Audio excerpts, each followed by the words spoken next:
Bienvenue sur ce nouveau diaporama. Donc on va commencer cette semaine un chapitre d'histoire sur les cités grecques. Alors avant de commencer, quelques petites nouveautés. Donc j'ai trouvé comment faire pour avoir un petit pointeur. Voilà, donc ça permettra de vous montrer des choses, de vous pointer du doigt, du bout du laser des éléments. Et puis d'autres petits outils qui seront pas mal pour les prochaines vidéos. Alors, on commence avec les titres. Alors, le petit signe pause bleu que vous avez vu juste avant, c'est pour savoir quand est-ce que vous devez mettre la diapositive en pause. L'objectif, c'est que vous ayez le temps de noter soit les titres, soit de répondre à des exercices, des questions que je vais vous poser. Donc là, par exemple, je le fais apparaître, donc normalement, là, vous faites pause et vous écoutez plus ce que je dis.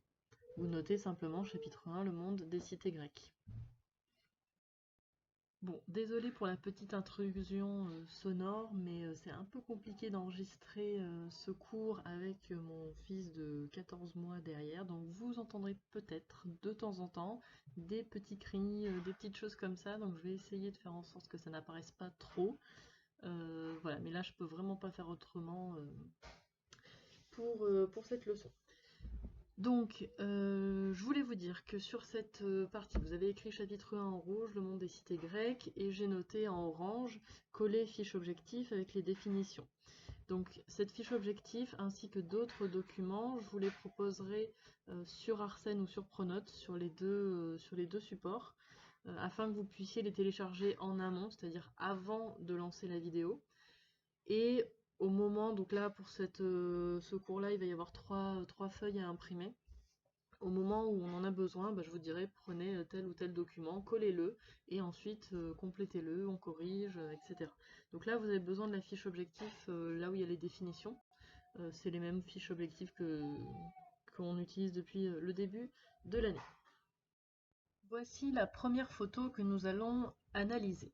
Vous voyez qu'il y a des questions en haut à droite, donc je mets pause pour vous laisser le temps d'y répondre.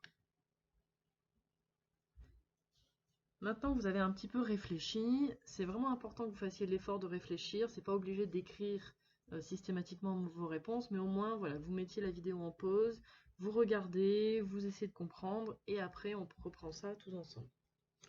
Donc, première question, on vous dit observez et décrivez la photographie. Donc vous commencez à avoir un petit peu l'habitude maintenant. Pour observer, analyser une photo, on va regarder les différents plans. Donc ici, je vois au premier plan, je ne peux pas le rater, un temple. Il s'agit du temple de Poséidon qui se trouve au sud d'Athènes. Donc ce premier plan, là, moi j'ai décidé de le mettre en rouge. Alors, malheureusement avec l'outil que j'ai, je ne peux pas le colorier comme un vrai croquis de paysage, mais au moins vous voyez un petit peu comment est-ce qu'on aurait pu faire. Au deuxième plan, je vois se délimiter un plan d'eau, alors peut-être la mer, peut-être l'océan. Comme je vous ai dit que c'était un temple à Athènes, logiquement, on est au bord de la mer et plus précisément de la mer Méditerranée. Et enfin, dernier plan, on aperçoit, et c'est important, des montagnes qui se détachent du paysage de l'horizon, ici. Donc si j'avais fait un joli croquis de paysage, j'aurais pu les colorier en marron, le plan d'eau en bleu, vous voyez que j'ai repassé par-dessus le rocher dans la mer, c'est pas très grave, et puis au premier plan, en rouge, tout ce qui concerne le temple, l'activité humaine, présence humaine. Pourquoi est-ce qu'un temple en l'honneur de Poséidon, alors je ne l'ai pas dit mais vous le savez j'espère, Poséidon c'est donc le dieu de la mer pour les Grecs, pourquoi est-ce qu'un temple est construit à cet endroit? Tout simplement parce qu'il donne accès, il donne directement vue face à l'océan, face à la mer, et ça tombe bien puisque Poséidon est le dieu de la mer. Alors, ce qui est important de retenir, c'était donc la troisième question. Pourquoi les Grecs sont-ils des navigateurs? Pourquoi est-ce que les Grecs sont connus pour justement avoir parcouru la mer Méditerranée de long en large Tout simplement parce que justement, ils habitent sur un territoire qui ressemble un petit peu à ce que vous voyez, enfin qui ressemble à ce que vous voyez, à savoir des petites îles réparties un peu partout, un archipel, avec des montagnes, des plaines très petites, qui font que c'était un peu compliqué de faire des grands champs, de cultiver. Il fallait toujours chercher la terre là où elle était, c'est-à-dire ailleurs. Ici, vous avez tout simplement le même temple, toujours le temple de Poséidon, mais vu de l'autre côté. C'est-à-dire que tout à l'heure, la personne qui a pris la photo se trouvait dans cette zone ici, et là, hop, on a changé de point de vue. C'était simplement pour insister sur le paysage montagneux, vous voyez bien, tout autour du temple. Ici, vous avez une carte qui vous présente la Méditerranée et le monde grec au 1er millénaire avant Jésus-Christ. Donc ça va nous permettre de situer et de localiser la Grèce, qui est le sujet de notre chapitre. Alors, localisation de la Grèce, c'est le continent. La Grèce se trouve en Europe. La situation de la Grèce, par contre, c'est un peu plus précis. Donc, si on prend l'Europe que vous situez dans cette zone-là, vous allez tirer un trait du nord au sud, un trait de l'ouest à l'est. Donc ça veut dire que ici on est au nord-ouest, ici au nord-est, ici c'est très très mal écrit, au sud-ouest et ici au sud-est. Donc la Grèce se situe au sud-est de l'Europe. Si on prenait comme point de repère la Méditerranée, par contre, on dirait que la Grèce se trouve au nord de la mer Méditerranée. Alors, vous avez la légende qui vous présente le monde grec avant le 8e siècle, puis entre le 8e et le 6e, et enfin entre le 5e et le 4e siècle. Vous avez remarqué qu'on est dans le sens inverse des chiffres, on part du plus ancien, à savoir le 8e siècle, jusqu'au plus récent, le 4e siècle, parce qu'on est avant Jésus-Christ. Alors, la Grèce, elle se constitue de plusieurs cités-États, des cités-États importantes, comme Athènes, Corinthe, Sparte ou Thèbes. Et on a aussi des temples, des sanctuaires panhelléniques. Alors, un sanctuaire panhellénique, vous avez la définition de même que cité-État dans la fiche objectif, donc je vous invite à aller revoir cette fiche objectif qui a été collée normalement tout à l'heure. Voilà, donc ces cités-États, elles vont essaimer des colonies, c'est-à-dire qu'elles vont partir, elles vont envoyer un petit groupe d'hommes et de femmes qui vont partir, hop, traverser la Méditerranée jusqu'au point blanc que vous voyez un petit peu partout. Donc cet essaimage, en fait, c'est ce qu'on étudiera dans le grand 2.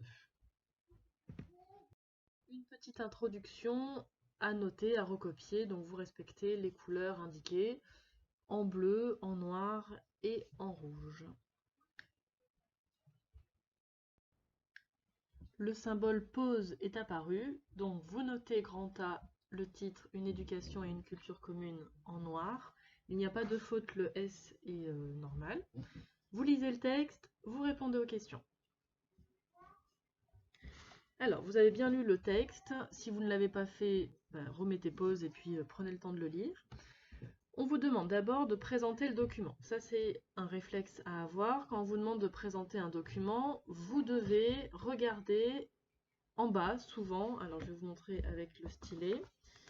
Ici, donc très souvent à la fin d'un texte ou en dessous d'une illustration, vous allez avoir le titre, vous allez avoir le nom de l'auteur, de l'artiste, etc. Donc ici, nous commençons par Platon, qui est un philosophe grec.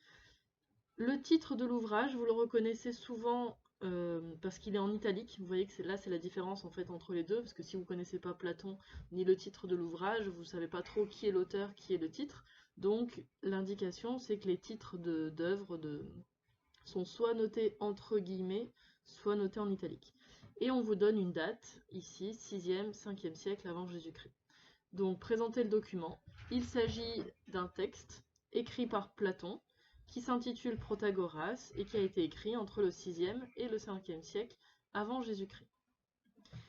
La nature du document ici, c'est un texte, mais ça aurait pu être une peinture, une gravure, ou encore une carte, une photo, etc., etc. Deuxième question. Sur quelles œuvres les jeunes Grecs apprennent-ils à lire? Alors, si vous avez bien lu le texte, vous avez remarqué qu'au milieu du texte, on a deux mots écrits en italique. D'un côté, on a l'Iliade et de l'autre, on a l'Odyssée. Donc ça veut dire que les œuvres, les ouvrages, les livres que les Grecs, les jeunes Grecs étudient, ça va être l'Iliade et l'Odyssée. Alors, les deux ouvrages sont bien distincts, mais ils vont quand même évoquer le même événement, à savoir la guerre de Troie.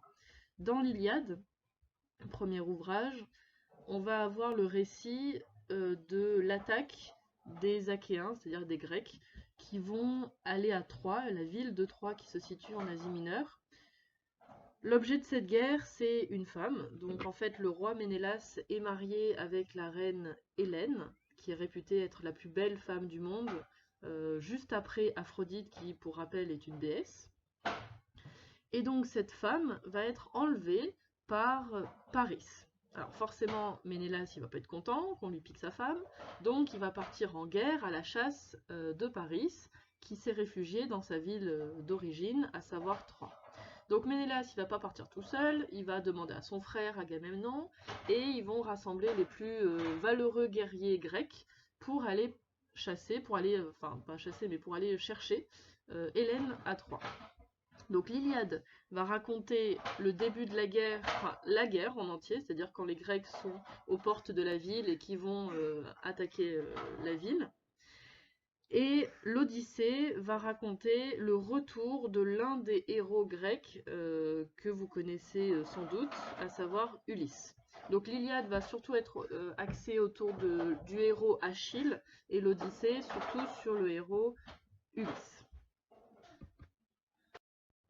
Avant de passer à la troisième question, un rapide petit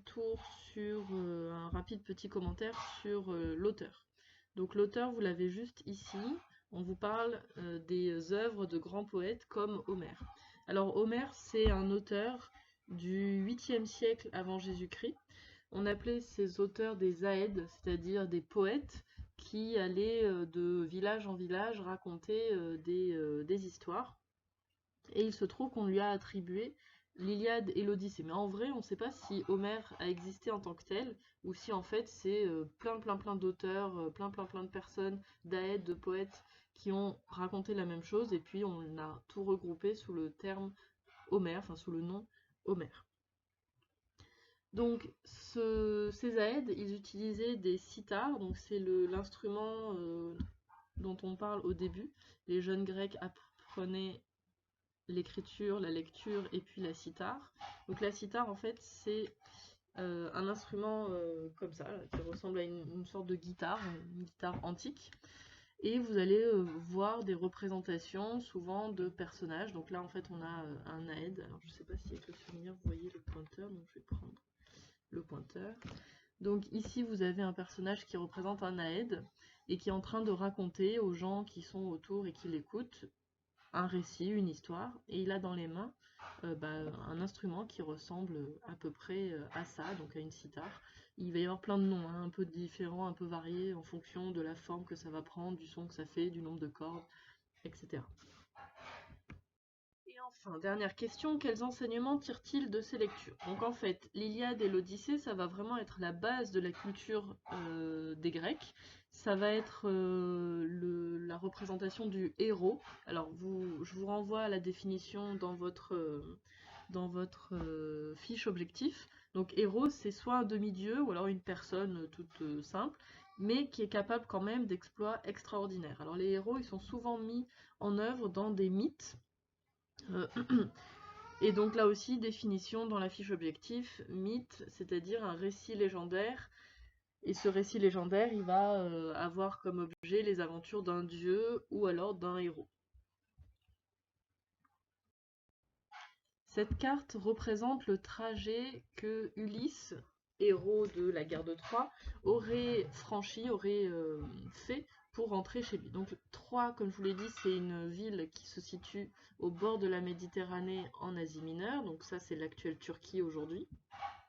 Donc il part de Troie, et lui il habite à Ithaque. Ithaque c'est une toute petite ville en Grèce, une petite île pardon, en Grèce.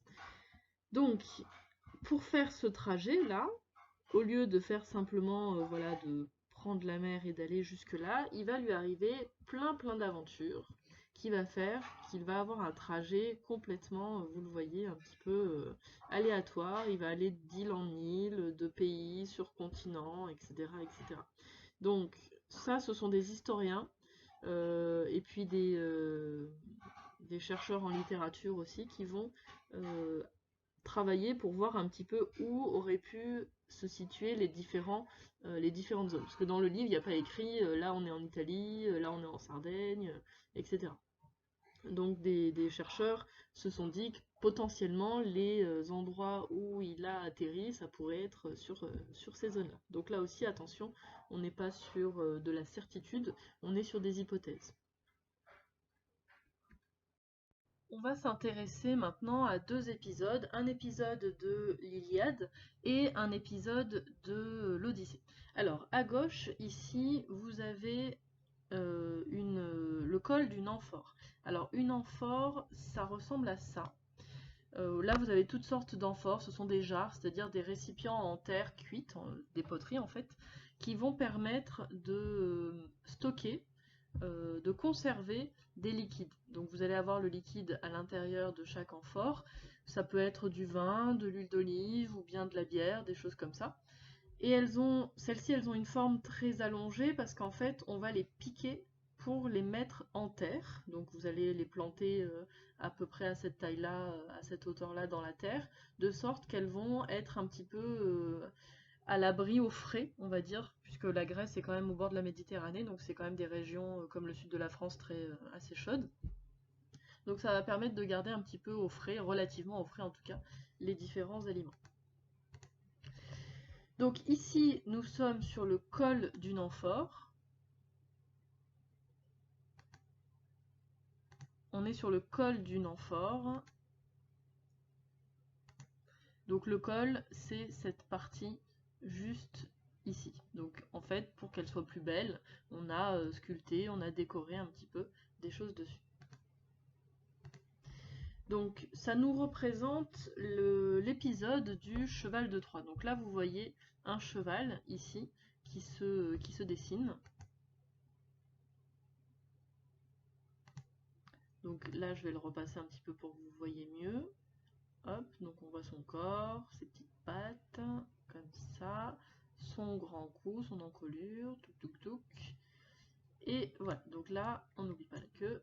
Vous avez un cheval qui est représenté.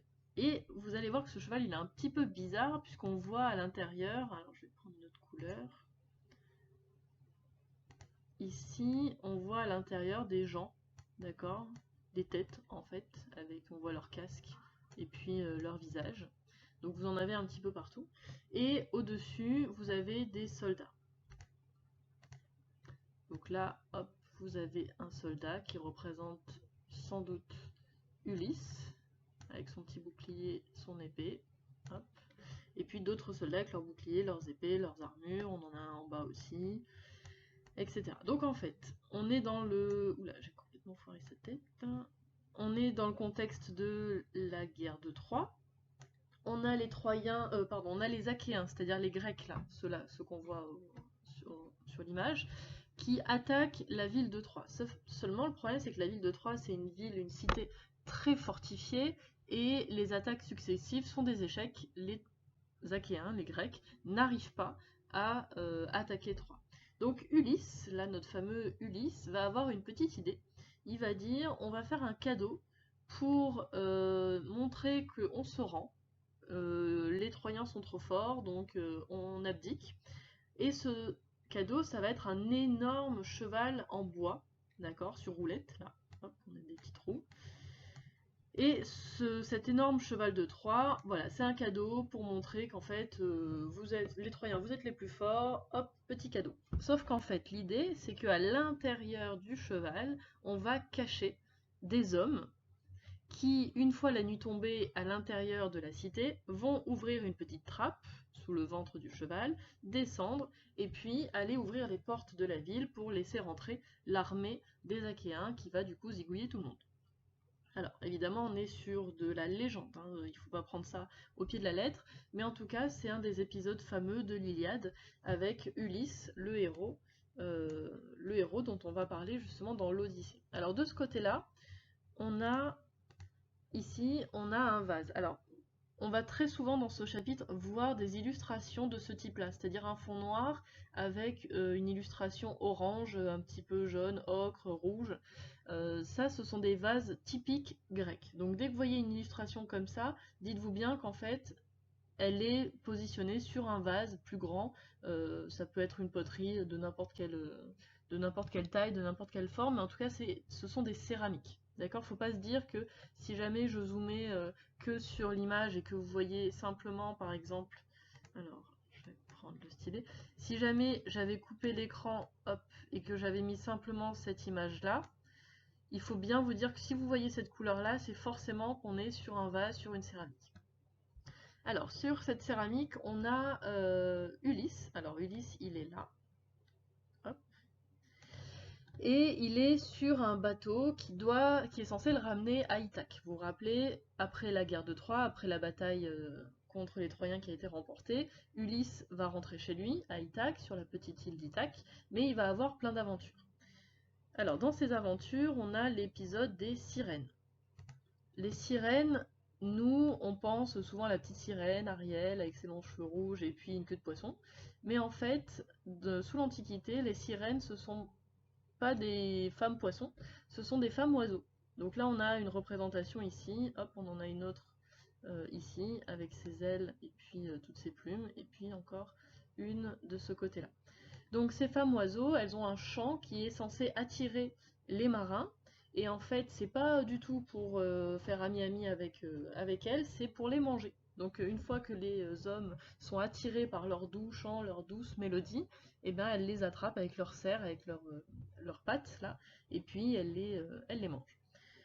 Donc Ulysse, comme il a été aidé par des dieux, il est au courant. Et il va demander à ces hommes là de se boucher les oreilles avec de la cire, avec du miel, avec plein de trucs pour qu'ils n'entendent rien, pour qu'ils soient sauvés. Mais lui, il avait très très envie d'entendre quand même le chant des sirènes. Donc il va demander à ces hommes de l'attacher au mât du bateau. Un petit bilan à écrire dans votre cahier en bleu à la suite des titres qui ont été écrits juste avant. On continue avec le grand B, des dieux et des fêtes communes en noir. Et ceux qui ont le manuel, celles et ceux qui ont le manuel, vous pouvez l'ouvrir page 82-83. Sur le document 1, page 82, vous avez un dessin qui représente le temple, le sanctuaire d'Olympie. Alors Olympie, c'est une cité grecque et elle est très connue pour justement une installation sacrée. Normalement, là, vous avez un petit peu réfléchi, vous avez essayé de relever les lieux à usage sportif et les lieux à usage religieux, donc maintenant, on va corriger. Comment est-ce que vous pouviez savoir quels sont les lieux qui sont sportifs ou religieux? Eh bien, tout simplement en regardant ici la légende avec les petits numéros qui correspondent aux numéros que vous voyez sur l'image. Donc, le 1 et le 2, vous voyez que ça ressemble à la photo qu'on avait vue du temple de Poséidon, avec des colonnes là qui entourent un bâtiment rectangulaire ou carré. Bon, là c'est rectangulaire. Ici, effectivement, on a le temple de Zeus, et ici, on a le temple d'Héra, avec entre les deux un autel, c'est-à-dire une surface, une sorte de table sur lesquelles on va faire des sacrifices. Donc on va tuer des animaux, on ne parle pas de sacrifices humains pour les Grecs, mais en tout cas des animaux. On va les sacrifier pour rendre hommage, honneur aux dieux. Donc pour le 1, 2 et 3, il fallait bien sûr remarquer que c'était des bâtiments à usage religieux.